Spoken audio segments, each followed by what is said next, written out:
Binabati ko po kayo mga kababayan ko sa ang mansulok ng mundo. Nagbabalik na naman po ang inyong lingkod, Magandana. For today's video po, tatalakayin ko po sa inyo ang 3 bagay na dapat alam nyo sa United Arab Emirates Residency Visa. Alright, without further ado, let's get started po. Tingnan natin yung mahiwaga kong blackboard. Isinulat ko dito yung mga tatalakayin ko po sa inyo.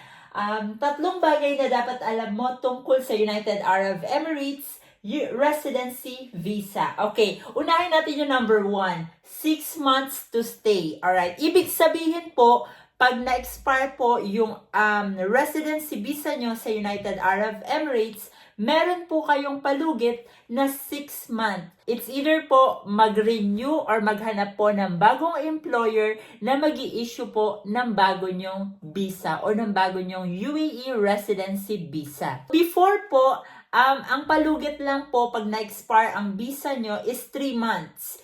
At ngayon po, nabago na. Meron na pong 6 months to stay. Okay. Dati natatandaan ko, naabutan ko pa yung 3 months palugit 3 months duration para magstay. After ng 3 months, pag hindi mo na-renew o pag wala kang bagong residency visa, wala kang bagong employer, magfa-fine ka na.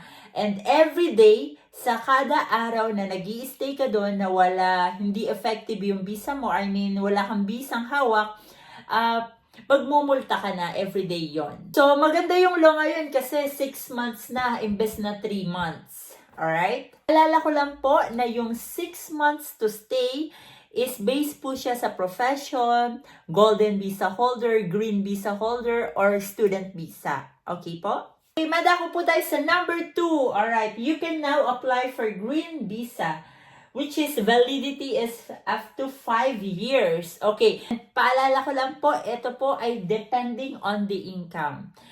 It's either freelancer, investor, or skilled worker.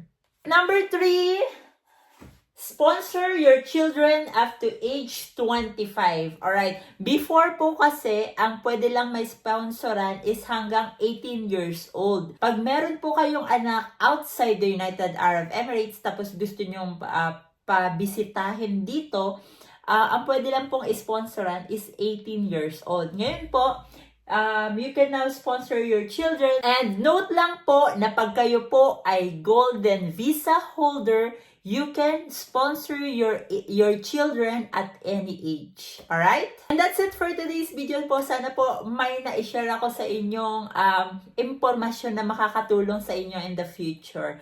Alright? Dahil sharing is caring. Maraming salamat po. Ako pa rin po ang inyong lingkod, Magandana. And please like, subscribe, and share na rin po ng video na ito sa inyong mga kakilala, kapamilya, or kaibigan. Maraming salamat po at see you!